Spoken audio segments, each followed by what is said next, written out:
As of today, 122 licenses of the 2G telecommunication services have been withdrawn, and A. Raja has been sentenced to life imprisonment for selling off the licenses at a first-come, first-served basis, resulting in a loss of $35 billion to the Indian government. Now, moving on to the Indian political battlefield. Indian elections face dynastic succession dilemma as Congress President Sonia Gandhi's son-in-law, Robert Vada, has said he was not averse in joining politics.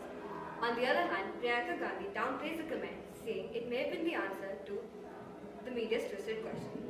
Congress General Secretary Rahul Gandhi states that he is not obsessed with becoming the Prime Minister. On the contrary, he articulates his obsession to change Uttar Pradesh, leaving Indian citizens free to interpret. BJP has announced its first list of 22 candidates for the 3rd March Assembly in Goa. The list includes Francis D'Souza, Michael Lobo, Carlos Almeida, and Glenn Ticklow. There are no surprises in the list, as most of the candidates are sitting legislators. Prime Minister Manmohan Singh would be holding 2 rallies in Uttar Pradesh.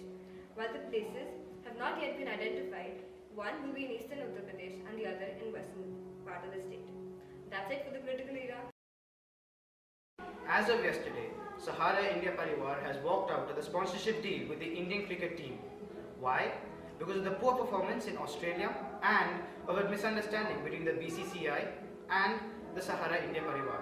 Chief of Sahara India Parivar, Mr. Subhatra Roy, has decided to sever all connections with the Indian cricket team. As Eurozone struggles to emerge from crisis, Germany takes the lead to help revive debt-stricken nations like Italy, Greece, Ireland and Spain under the management of Chancellor Angela Merkel. After numerous bailouts by the International Monetary Fund, austerity measures have grown much harsher, leading to the rise in unemployment and protests, clearly displaying the mass agitation spread all over Europe. While battle rages in India, a battle of its own rages in the US as well. With the US presidential elections due in November closing in, the 2 major parties, the Democrats and the Republicans, are gearing up and deciding upon their candidates for the upcoming elections. Newt Gingrich, the fiery former Speaker of the House of Representatives, is the most likely choice for the Republicans. Whereas, on the other hand, the Democrats are going to play their trump card in the form of Mitt Romney, the former Massachusetts governor. Now for some global news. After the much debated nuclear sanctions placed on Iran, Iran's plight has been further aggravated by the oil sanctions which have been placed on them by the European nations.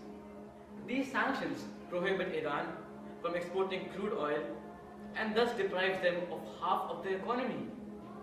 In retaliation to this, Iran has refused to allow any oil tankers to pass through a narrow strait called the Gulf of Hormuz. The small action of the European nations could double the price of oil. The Indian team's losses in Australia have been a great disappointment to the fans.